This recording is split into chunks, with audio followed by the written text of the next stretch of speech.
Yeah. It's so easy to come by. They can get it just walking. There's certain places in the city where they can go, and they know they can get it. And they go there and they get it cheap, and it's pure stuff, and it's stronger. And they can really get hooked on it, and it's cheap. And is there much drug use among parents, among the older people? Alcohol. Alcohol. That's their problem. It's a big problem. And people won't admit it either. So I know a lot of mothers that don't speak the language sit home every day.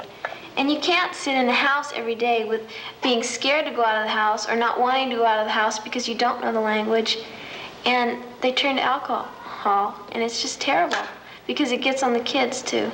Well, I did have a friend who, they just didn't like it here at all, the family. And their father got drunk quite often. And when he came home, I was there one night, and they had a bit of a fight. First the father and mother, and then they turned on the kids. Mm-hmm. And it was all due to the alcohol. It's definitely not a place to come if you've got a problem of any kind. I don't care if it's alcohol or marital problems. A lot of people have come over here thinking a new life, we'll start over. Mm-hmm. Well, they find it worse. If you took a vote of the 30,000 Americans here in Iran, are they disappointed or happy? Do they want to stay or go? Which way would they vote? I think they would go.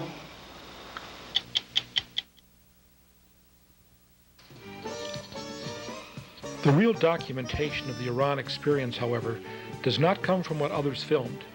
It comes from the pictures taken by the ABIIers as they went about their daily activities in Iran. Here is a sample of the thousands of pictures that must have been taken by ABII people. They should bring back a lot of memories. Tehran is a city of about 3 million people.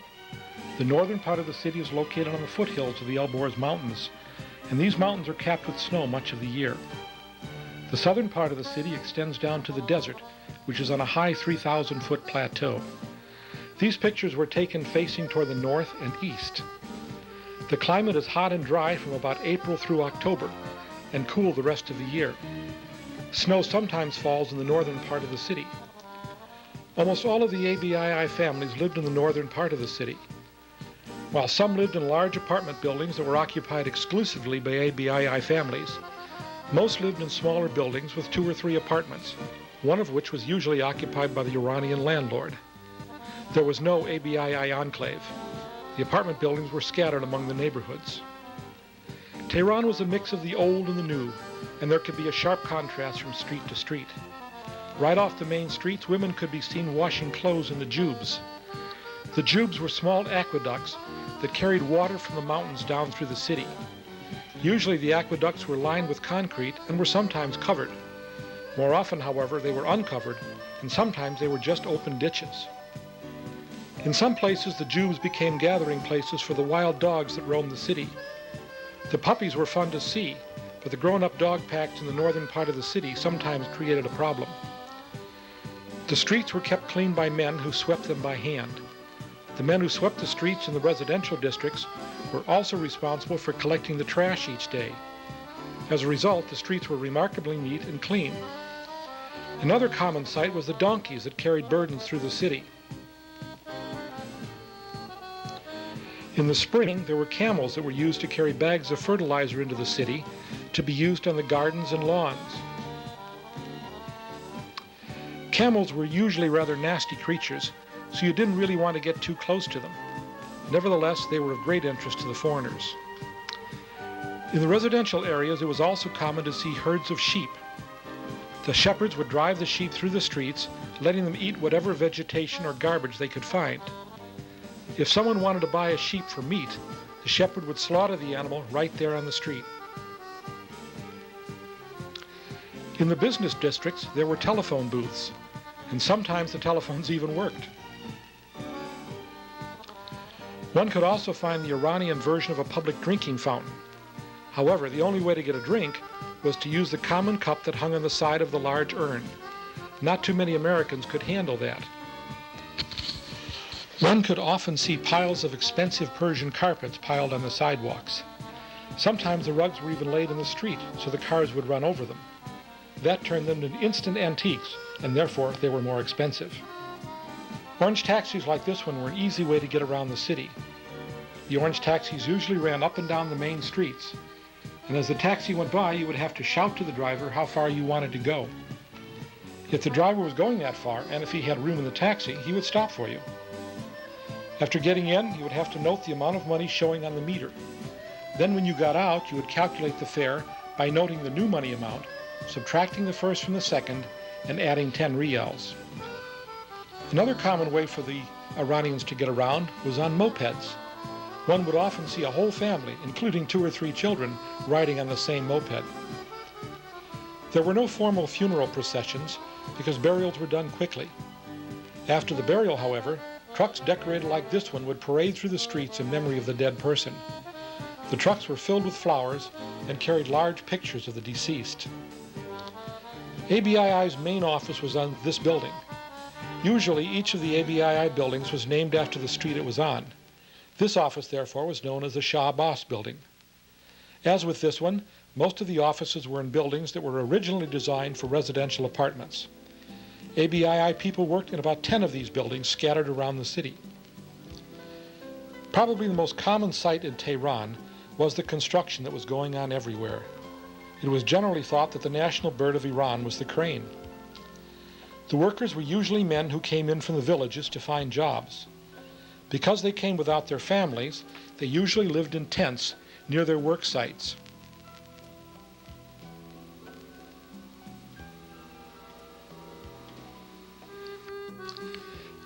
In smaller buildings, the vertical steel beams were put up with small cranes. Then the horizontal beams were pulled up by hand using ropes and pulleys. Once they were in place, the horizontal beams were welded to the vertical ones. The wooden poles are holding up the floors while the mortar sets. The floors were built inside the steel sections by sticking lightweight bricks together with thick mortar. Within each section, the bricks were locked in place with a key brick, and then the whole section was held up by wooden poles until the mortar set. There was always the worry that if there were an earthquake, and there were several around Tehran when ABII was there, the bricks would break loose and fall down into the apartment below. The poles were sold in lumber yards like this one. None of us was really confident that the workmen knew what they were doing. The fate of this truck, for example, did not generate much confidence. Newspapers sometimes reported how buildings under construction had collapsed, or how existing adjacent buildings were undermined, and then they collapsed. Many other kinds of construction could be seen. Since there were no sewers in Tehran, every building had to have a septic tank of some kind. The smaller septic tanks were made by digging a narrow hole straight down about 20 feet, and then sending a man down into the hole to hollow out a large chamber at the bottom. The dirt would be hauled up in buckets using this kind of a winch. This was a profession that was handed down from father to son, and the men were very proud of their work. The telephone company was continuously laying cable in the streets. Most of the cable placement was done by hand.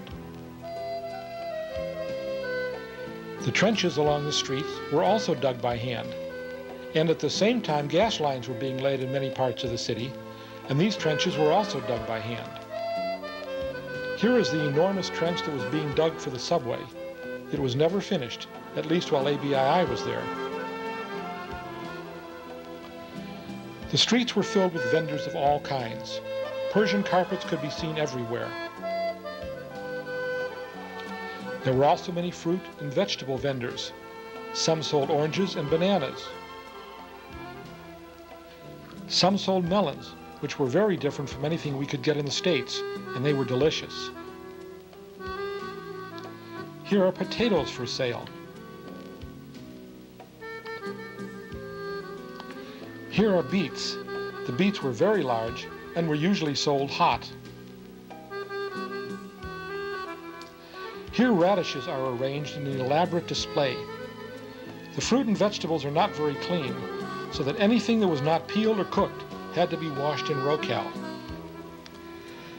There were also merchants selling cigarettes, or brooms and other cleaning supplies. Here is a merchant selling goldfish. These were a traditional purchase at the time of the Iranian New Year called Nowruz. This merchant is selling used shoes. although he doesn't seem to be too aggressive as a salesman. One could also have a key made, or buy a newspaper from the delivery man.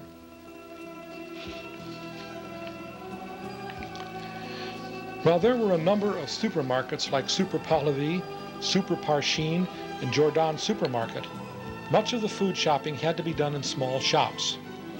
There were many fruit and vegetable stores, but it often took a long time before the owners got to know someone well enough to let them have the best produce that was usually kept under the counter. If someone really needed to have American food, like Skippy peanut butter, Campbell's soup, or High C fruit drinks, there was always Malakuti's store down near Nosh Street. Mr. Malakuti sold many different kinds of American foods. Most of us suspected that they came from the commissary at the American Embassy. Of course, the prices were very high. Bread was usually purchased from the bread stores. It was almost always hot because it was baked fresh all day long. There are several different kinds of bread: Barbary, lavash, sangyak, and tastoon. When you bought a loaf of bread, it was usually just wrapped up in a sheet of newspaper. It was great to tear off a chunk of that hot bread to eat on the way home. Many Americans also went to the Danish bakery on Sultanatabad for the Western-style breads and pastries. There were also many sweet shops selling Iranian candy and pastries. The candy was good, but the Iranian pastries were generally not very tasty. Down on Manichuri Street, there was this very popular store that sold nuts as well as many kinds of sweets. There were also many neighborhood coochie stores that sold things like milk, eggs, and pop. It was not uncommon there to get your change in the form of candy or sticks of chewing gum. There were many shops where you could buy old copper pitchers, pots, and trays. One of the best known was the Blue Door Copper Shop, which was owned by this lady and her husband. She was always ready to help the Americans find treasures in her shop. Her husband, however, was always behind the buffing wheel cleaning the various things they brought in from the villages. He was usually covered with black residue from the buffing, and we all wondered how much of it he was inhaling. Traffic was always a serious problem, mostly because there was so much of it. For the ABII employees who were allowed to drive, it was hard to deal with Iranian drivers who were very aggressive and who rarely let an empty space in traffic go unfilled. It didn't help any to have donkeys like this one sharing the streets with the cars. It also didn't help any to have an open jube right on the edge of the street, where the car's wheels could easily slip over the edge. Fortunately, many of the cars were so small that 3 or 4 men could just lift it back up onto the street. As a result of all the traffic and daredevil drivers, there were frequent fender benders, and they always drew a crowd, no matter how minor the accident was. The bystanders were always ready to carry on an animated discussion about who was at fault, even though none of them had actually seen the accident. One of the prettiest places in Tehran was the Shah Shahi Park. It was in the northern part of the city off of Pahlavi Avenue. It was a great place to watch people because it was a popular place for Iranian families to go with their children. The park had fountains, many flower gardens, and easy walking paths. The park also had recreational facilities. For example, there was a special place for children to ride their bikes. There was also a small Ferris wheel for children. There was even a place for adults to play a giant game of chess. Tehran had many beautiful houses which were called villas. Unfortunately, most of the really spectacular ones were surrounded by high walls. Behind many of the houses were very elaborate and beautiful gardens.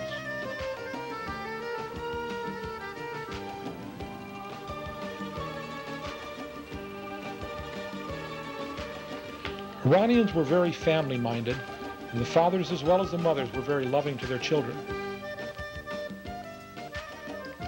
The children were beautiful with dark hair and big brown eyes. This young girl is wearing the traditional Islamic chador. Out in the provinces to the south, the women of the Qashqai tribe did not wear chadors. In contrast, they wore brightly colored dresses over many petticoats. In the provinces, life was hard, and both the men and the women had to work long hours.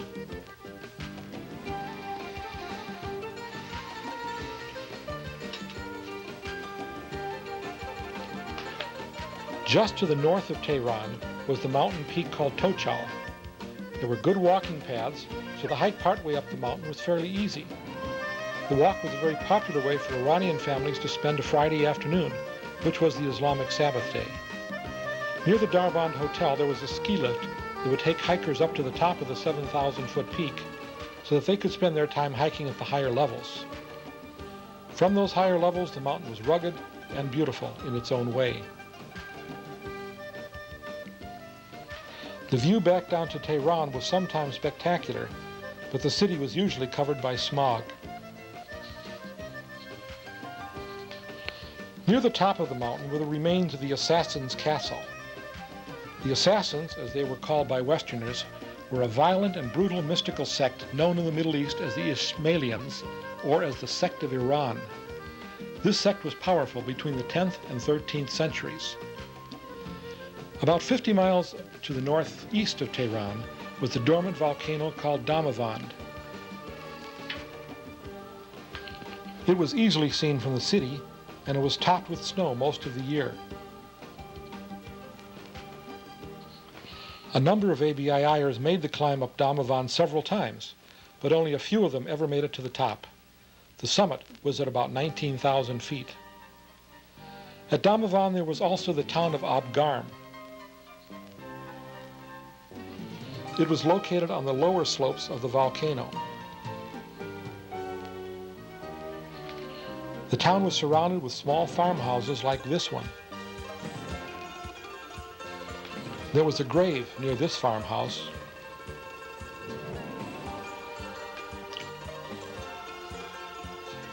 To the north, over the Elborz Mountains, was the Caspian Sea. It was reached by driving over the Chalus Road, which was often cut right out of the side of a mountain. There were many cutbacks, and the views down into the valleys were spectacular. Most of the valleys had towns nestled in them, and the towns were usually surrounded by farms.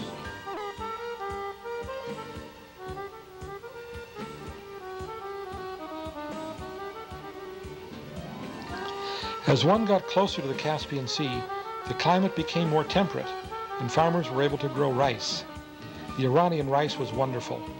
Unfortunately, most of the rice grown in Iran was exported, so that we often ended up eating rice imported from the U.S.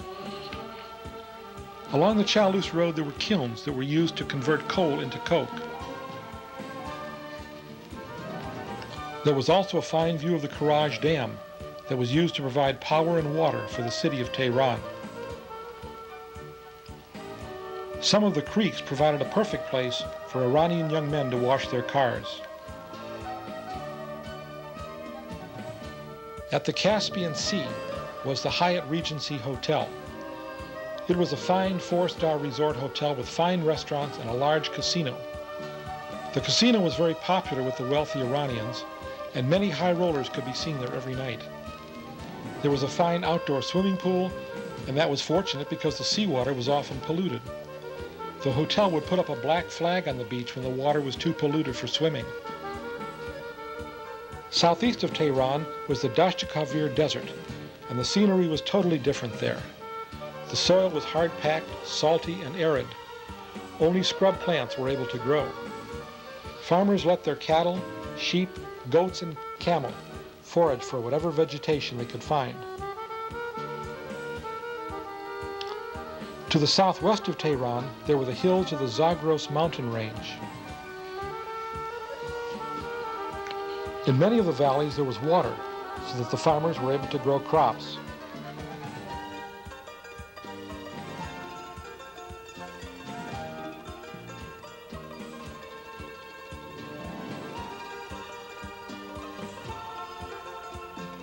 There were many villages out in the desert, as well as in the valleys. They were of all different types.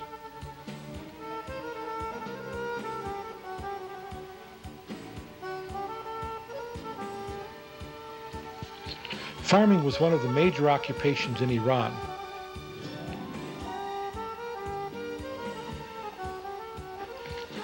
The smaller children played while their parents worked. Here is one of the more fertile valleys where the farmers were able to raise cucumbers.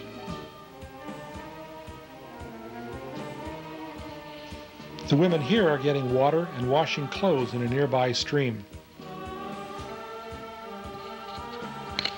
While the work was hard, there was also time for fun. This is a wedding in one of the villages, and everyone in town came to celebrate with the newlyweds. One of ABII's responsibilities was to locate microwave sites in the country south of Tehran. Joint ABI and TCI teams went out into the deserts and the hills to find the best locations. These were usually in very remote areas, and the teams often had to camp out at night. The scenery was often spectacular. The hills were sometimes very rugged, and it was dangerous climbing about them. One of the most popular sightseeing spots just south of Tehran was the town of Ray, where Persian carpets were washed. In one area, women washed the carpets in a natural pool and then spread them out on the rocks to dry.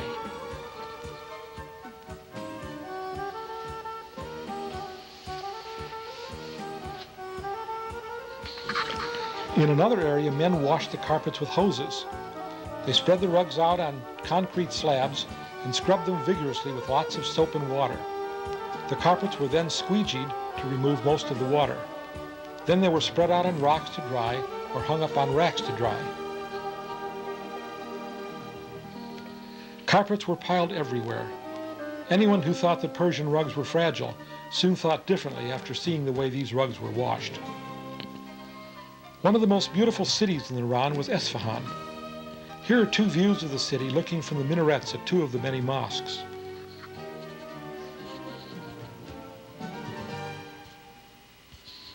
The mosques themselves were also beautiful. This one is the King's Mosque. Here is another one.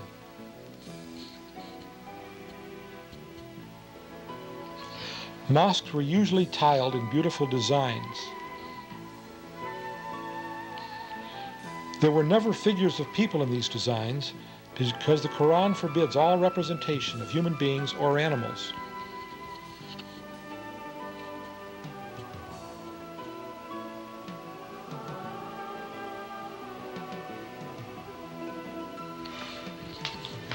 One of the world's very famous hotels was located in Isfahan. It was the Shah Abbas Hotel. This was a true luxury hotel. It had beautiful gardens, finely appointed rooms, and outstanding restaurants. Farther to the south was the city of Shiraz. It was also a very beautiful city, and because of its many rose gardens, it was known as the City of Roses. About 40 miles from Shiraz were the ruins of the ancient city of Persepolis. The Persian Empire was established by Cyrus the Great around 550 BC. He was followed by Darius, who began the construction of Persepolis around 500 BC. The city was finally completed by Xerxes. Persepolis served as the ceremonial capital of Persia and was used primarily in the summer. The real seat of government, however, was in the city of Susa. This monumental staircase was the site of the Parade of Nations, which was held each spring at the time of Nowruz. These columns were part of what was the immense hall where the king held audiences. The Greeks under Alexander the Great conquered Persia about 322 BC, and Persepolis was destroyed by setting it on fire. In 1971, Persepolis was the site of the Shah's celebration of the 2500th year anniversary of the Persian Empire. The Shah invited dignitaries from all over the world, and 50 heads of states were in attendance. The United States was represented by Vice President Agnew. This is the tent where the Shah and the Empress Farah stayed. Beyond their tent is the amphitheater where the ceremonies and banquets were held.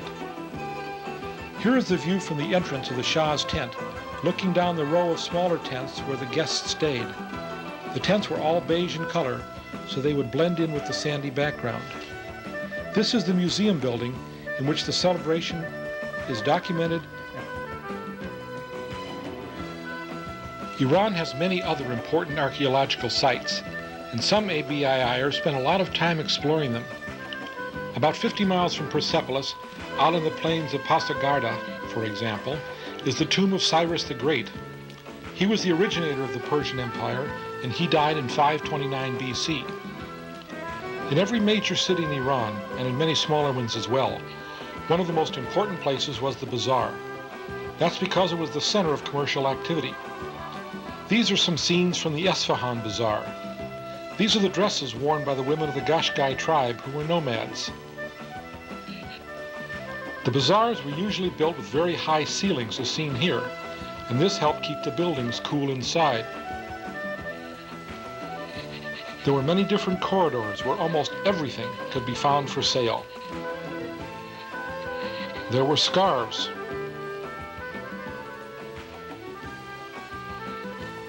or shoes, bolts of cloth, gold jewelry, nuts, fruits and vegetables, and even snacks. There were also craftsmen who worked in the bazaar. This man is decorating a tray by hammering a design into the metal. This craftsman is hammering a design into a pail. This man is coating a copper bowl with tin so that it can be used for cooking. Carpet weavers were usually at work at many different locations.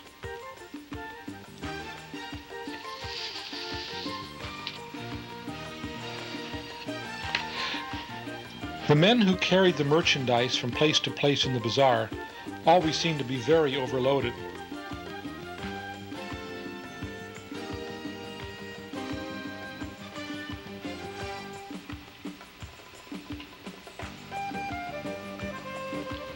Even the trucks seemed to be overloaded.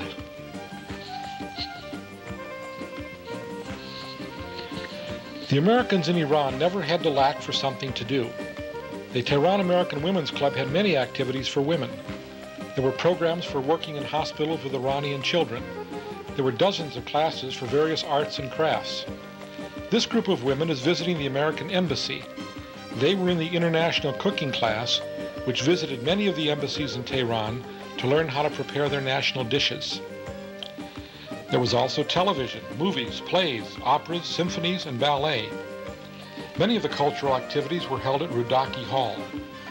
There were also many sports activities, including golf, fishing, tennis, and baseball. Many Americans participated in amateur theater, choral groups, and even the Tehran Symphony Orchestra. There were softball teams for both men and women. They played in the Tehran Baseball League, and the games were well attended by the Americans. At this game, we can see the Iranian version of the Good Humor Man. Skiing was another popular sport. There were 5 ski areas. This one is Shimshak.